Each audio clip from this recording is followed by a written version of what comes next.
दोस्तों, क्या आपको कभी ऐसा लगा है कि आप सब कुछ कर रहे हो, एफर्मेशंस, विजुअलाइजेशन, मेडिटेशन, लेकिन फिर भी वो जो ट्रू लव है, जो ट्रू रिलेशनशिप है और वो जो कनेक्शन आप बिल्ड करना चाहते हैं अपनी लाइफ में, वो आप नहीं मैनिफेस्ट कर रहे हो, ऑल्दो वो चीज़ आप डिजर्व करते हो।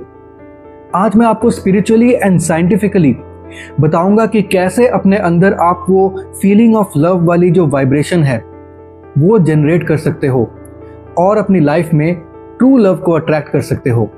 ये कोई फेरी टेल नहीं है, बल्कि ये क्वांटम फिजिक्स और आपके माइंड के पावर का खेल है। अपनी वीडियोस में मैं काफ़ी अलग अलग टाइप के scientific concepts and theories introduce करता रहता हूँ। आज मैं जो थ्योरी इंट्रोड्यूस करूँगा उसको कहते हैं द मिरर थ्योरी। और इस थ्योरी के अकॉर्डिंग एक काफ़ी पॉपुलर कहावत है, मिरर को तोड़ देने से मिरर पे रिफ्लेक्ट होने वाली इमेज चेंज नहीं होती है। मिरर पे रिफ्लेक्ट होने वाली इमेज अगर चेंज करनी है तो जो सब्जेक्ट मिरर के सामने खड़ा है उसको चेंज करना पड़ता है, तभी मिरर में रिफ्लेक्ट होने वाली जो इमेज है वो चेंज होती है।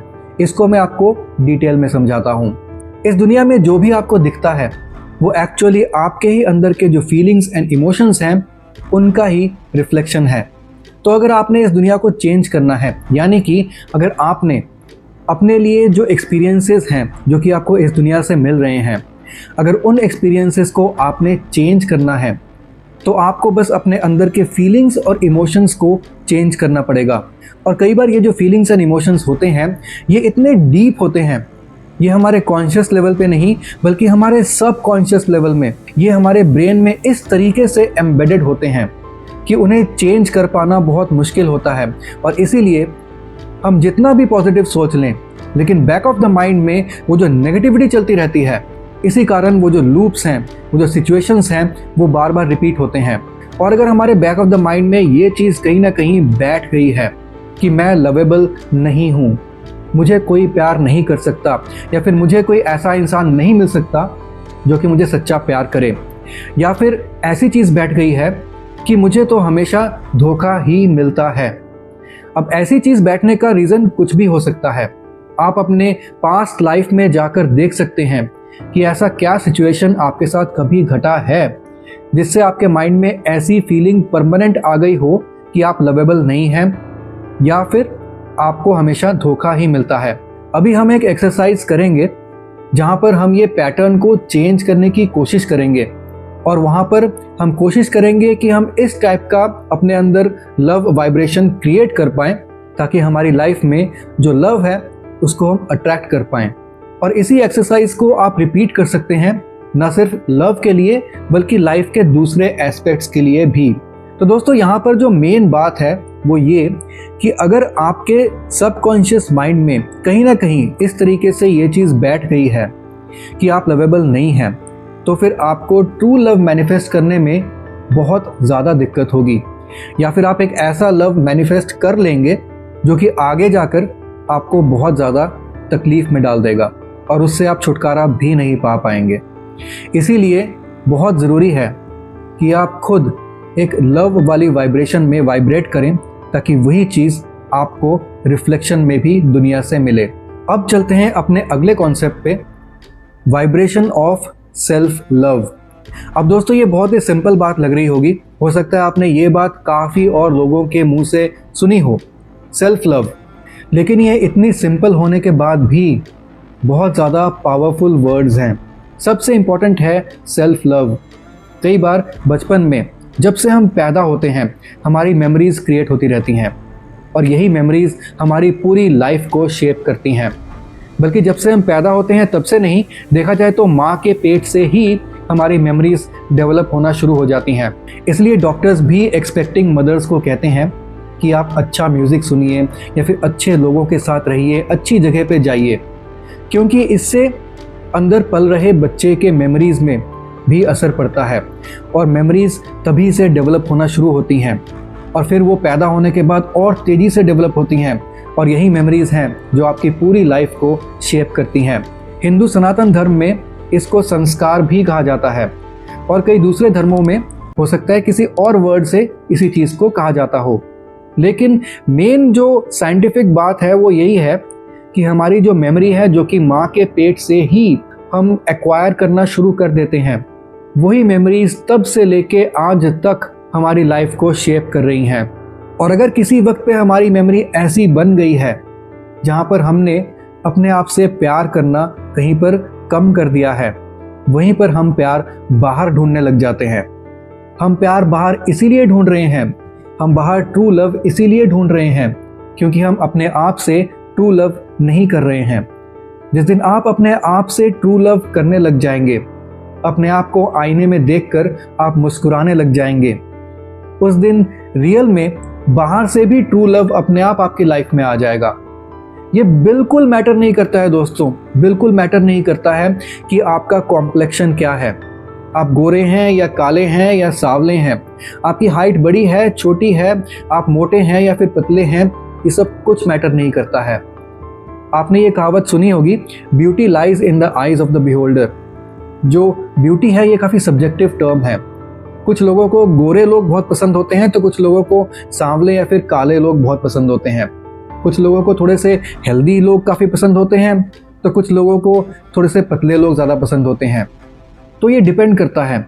लेकिन हाँ, आप चाहे बाहर से दिखने में जितने भी सुंदर हो या फिर सो कॉल्ड ब्यूटी, जो कि वर्ल्ड जिसको ब्यूटी कहती है, अगर आप सो कॉल्ड जितने भी ब्यूटीफुल हो, मेल हो या फिर फीमेल हो, लेकिन अगर आप अंदर से ब्यूटीफुल फील नहीं करते हैं तो आप कभी भी ट्रू लव नहीं अट्रैक्ट कर पाएंगे। आपकी लाइफ में जो आएगा वो आपको धोखा देकर जाएगा और आपको यूज़ करके जाएगा। लेकिन अगर आप अंदर से अपने आप को ब्यूटीफुल समझते हो तो इट डजेंट मैटर कि आपका कॉम्प्लेक्शन क्या है, आपकी एज क्या है, आपकी हाइट क्या है और आपका वेट क्या है। It doesn't matter at all. The only thing that matters is जब आप अपने आप को प्यार करने लग जाओगे, तब आप देखना अपने आप से आप ऐसे वाइब्रेशंस रिलीज करोगे कि दुनिया आपकी तरफ अपने आप से अट्रैक्ट होगी। एक इंस्टीट्यूट है जिसको कहा जाता है हार्ट मैथ इंस्टीट्यूट। आप गूगल में सर्च कर लेना, कैलिफोर्निया में ये इंस्टीट्यूट है, हार्ट मैथ इंस्टीट्यूट। मैं स्क्रीन पे लिख दूंगा। इस इंस्टीट्यूट ने एक खोज की थी कि हमारे हार्ट से जो एनर्जी रिलीज होती है वो 100 टाइम्स स्ट्रांग होती है हमारे ब्रेन की एनर्जी से। यानी कि हमारे हार्ट से जो एनर्जी वेव्स रिलीज हो रही हैं वो हमारे ब्रेन से रिलीज होने वाले एनर्जी वेव से 100 गुना ज़्यादा स्ट्रॉन्ग हैं। तो अगर अपने हार्ट में आप feeling of love and compassion लाते हैं, इन जनरल लोगों के लिए, एनिमल्स के लिए, सिचुएशंस के लिए, इन जनरल इस दुनिया के लिए, अगर आप love and passion, love and compassion अपने हार्ट में लाते हैं तो सोचिए वो 100 गुना जो वेव्स आपके हार्ट से रिलीज होंगे वो कितनी दूर तक जा सकते हैं। और जब आप यही फीलिंग मेडिटेट करते हुए अल्फा फ्रीक्वेंसी में जाते हैं, डेल्टा फ्रीक्वेंसी में जाते हैं, तब जो वेव्स हैं वो आपसे निकलकर बहुत दूर तक ट्रैवल करती हैं। अल्फा और डेल्टा स्टेट में जब हमारा ब्रेन वाइब्रेट करता है तब जो वेव्स निकलती हैं उनकी जो वेवलेंथ है वो बहुत लंबी होती है, बड़ी होती है। जैसे कि रेड लाइट है, रेड लाइट की वेवलेंथ बहुत ज़्यादा होती है, इसीलिए जो भी ट्रैफिक लाइट्स होते हैं जहाँ पर गाड़ी को रुकना होता है वहाँ पर रेड लाइट यूज़ किया जाता है ताकि वो दूर से दिख जाए, क्योंकि रेड लाइट की जो लाइट है वो बहुत दूर तक जाती है। यानी कि जो भी वेव होती है जो बहुत दूर तक जाती है उसकी वेवलेंथ बहुत ज़्यादा होती है। ऐसे ही अल्फा फ्रीक्वेंसी, डेल्टा फ्रीक्वेंसी में जब ब्रेन वाइब्रेट करता है तो ब्रेन बहुत स्लोली वाइब्रेट कर रहा होता है और तब वेव्स जो हैं वो काफ़ी लंबे क्रिएट हो रहे होते हैं। उसकी वेवलेंथ बहुत ज़्यादा होती है और वो बहुत दूर तक प्रोपगेट होते हैं, बहुत दूर तक वो जाते हैं। इसीलिए कहा जाता है कि जब आप अल्फा फ्रीक्वेंसी में या फिर डेल्टा फ्रीक्वेंसी में वाइब्रेट करते हुए कोई भी एफर्मेशंस बोलते हैं, कोई भी चीज़ सोचते हैं, तो उसके रियलिटी में कन्वर्ट होने का जो चांस है वो बहुत ज़्यादा होता है। अब मैं आपको एक एक्सरसाइज बताता हूँ, छोटा सा सिंपल सा एक्सरसाइज है, लेकिन यहाँ से आप शुरुआत कर सकते हैं। आपको अपनी लाइफ में वो जो लूप है, जो नॉट लवेबल वाला जो लूप है, उसको तोड़ना है। कहीं ना कहीं से तो शुरुआत करनी ही पड़ेगी। अगर आपके सबकॉन्शियस माइंड में, आपके अनजाने में ऐसे काफ़ी मेमोरीज फीड हो गई हैं जो आपको नॉट लवेबल वाली फीलिंग या फिर नॉट लवेबल वाला इमोशन सबकॉन्शियसली क्रिएट कर रही हैं, तो अब आपको कॉन्शियसली ऐसे स्टेप्स लेने पड़ेंगे कि आपका जो सबकॉन्शियस है उसकी रीप्रोग्रामिंग या फिर रीवायरिंग होनी चाहिए। तो वो किस तरीके से करना है? सबसे पहले अगेन आपको थोड़ा सा डीप मेडिटेटिव स्टेट में आना है, और उसके लिए आपको पूजा रूम में बैठने की या फिर किसी गुफा में जाने की कोई ज़रूरत नहीं है। आप चाहे तो अपने घर के सोफ़ा पे बैठ के या फिर बेड पे बैठ के भी कर सकते हैं। लेकिन कहा जाता है कि जहाँ पर भी आप बैठते हैं वो जगह थोड़ी सी पवित्र और थोड़ी सी जो है ना वो साफ़ सफाई वाली होनी चाहिए, ताकि आपका मन लगे। इसीलिए कहा जाता है सब कुछ साइकोलॉजिकल है। स्पिरिचुअलिटी इज़ बेसिकली सब कुछ साइकोलॉजिकल। तो यहाँ पर आप किसी ऐसी जगह पे बैठिए जो कि जहाँ पर आपका मन लगे और जहाँ पर आप थोड़ा सा पीसफुल फील करें और आपके घर के बाकी सब मेंबर से थोड़ा सा अलग हो। तो आप आराम से वहाँ पे बैठिए, आंख बंद करके आप अपने पास्ट में जाइए। सबसे पहले आपको अपने पास्ट में जाना है, अपने पास्ट को ठीक करना है, रीवायर करना है। इसे एक तरीके का सेल्फ हिप्नोसिस भी आप कह सकते हैं। हालांकि घबराने वाली कोई बात नहीं है, आप अपने आप को हिप्नोटाइज नहीं करेंगे। बस आँख को बंद करके पहले आप जिस भी भगवान को मानते हैं, भगवान, अल्लाह, गॉड, आप कुछ भी कह सकते हैं, बस आप आँख बंद करके थोड़ा सा उनके बारे में सोचिए। और आप डेली की जो भी थॉट्स आप सोचते हैं उन सब थॉट्स को अपने माइंड में आने दीजिए, मगर उस तरफ ध्यान मत दीजिए। ध्यान दीजिए, फोकस कीजिए बस उस यूनिवर्सल कॉन्शियसनेस की तरफ, और धीरे धीरे अपने माइंड को शांत करते जाइए। जैसे ही आपका माइंड शांत होगा, आपके माइंड के जो वेव्स हैं वो बीटा फ्रीक्वेंसी से अल्फा फ्रीक्वेंसी पे आएंगे, और आप और शांत होते जाएंगे तो वो अल्फा फ्रीक्वेंसी से डेल्टा फ्रीक्वेंसी पे भी आ सकते हैं। लेकिन अगर वो अल्फा पे भी आ जाते हैं, आप अपने माइंड को बहुत ज़्यादा शांत और रिलैक्स फील करेंगे। उसके बाद धीरे धीरे बैक जाइए, पास्ट में जाइए और देखिए पास्ट में वो कौन सा इवेंट हुआ था आपके साथ। ऐसी क्या सिचुएशन आपके साथ पास्ट में हुई थी जिसने आपको ये सोचने में मजबूर कर दिया कि आपको हमेशा धोखा मिलता है, जिसने आपको ये सोचने को मजबूर कर दिया कि आप सुंदर नहीं हैं। ऐसा क्या हुआ था पास्ट में? ऐसी क्या सिचुएशन हुई थी? या ऐसा कौन सा इंसान था? उसने क्या कहा आपको कि आपको नॉट लवेबल फील होना शुरू हुआ? कहीं ना कहीं ऐसा कोई ना कोई ट्रिगर ज़रूर हुआ होगा। अगर एक ही दिन में ये मेडिटेशन करके आपको वो पास्ट की चीज़ नहीं याद आती है तो कोई बात नहीं, आप रोज़ कीजिए इसको। लेकिन आपको एक ना एक दिन वो ट्रिगर पॉइंट ज़रूर याद आएगा जहाँ पर किसी ने आपको कुछ ना कुछ ऐसा कहा था, या फिर कोई ना कोई ऐसी सिचुएशन हुई थी, मे बी किसी ने आपको धोखा दिया था, जिसके बाद से आपके माइंड में ये बैठ गया कि लड़के तो हमेशा धोखा देते हैं या लड़कियां हमेशा धोखा देती हैं, या फिर कुछ भी। तो आप उस पॉइंट पे एक बार अपने आप को दोबारा ले जाइए जब आपको धोखा मिला था, या फिर वो जो सिचुएशन है जो आपके लिए एक ट्रिगर पॉइंट था, उस पॉइंट पे अपने आप को दोबारा ले जाइए। और अब आपको ये लूप चेंज करना है। अब कॉन्शियसली आप ये सोचिए कि अगर ये इवेंट, अगर ये सिचुएशन जैसा हुआ, अगर वैसा नहीं हुआ होता तो वो कैसे हुआ होता? आइडियल सिचुएशन अगर हुई होती जिसने मुझे एम्पावर किया होता, जिसने मेरे अंदर एक पॉजिटिव फीलिंग लाई होती इंस्टेड ऑफ नेगेटिव फीलिंग, तो वो सिचुएशन किस तरीके से घटित हुई होती, वो घटना कैसे घटी होती कि मेरे माइंड में उसी घटना से नेगेटिविटी की बजाय पॉजिटिविटी आ गई होती। उसी सिचुएशन को अपने माइंड में कुछ इस तरीके से इमेजिन कीजिए कि वो सिचुएशन एक पॉजिटिव तरीके से घट रही है।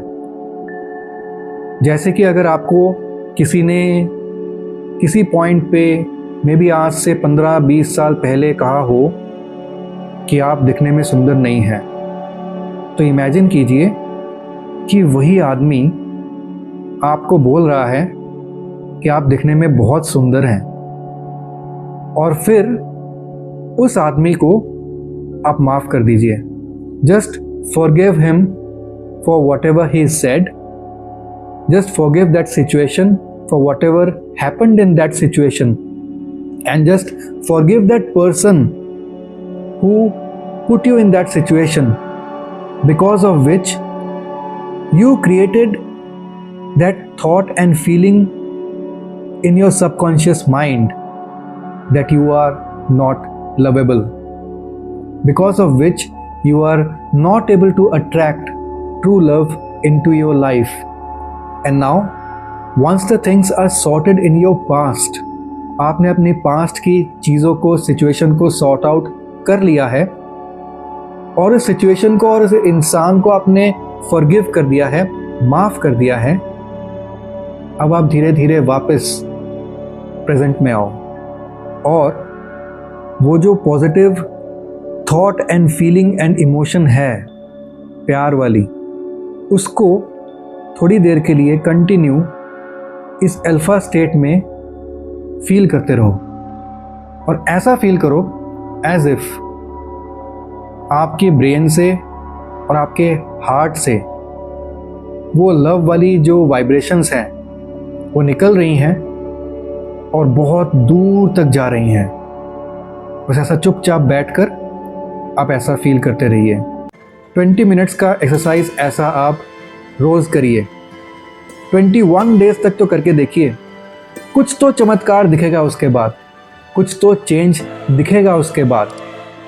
लेकिन जो भी कुछ आपने करना है वो ट्रूली बिलीव करके करना है कि हाँ, आप अपनी लाइफ में चेंज ला सकते हैं। मैं आपसे मिलता हूँ अगली वीडियो में, तब तक के लिए ओम नमः शिवाय।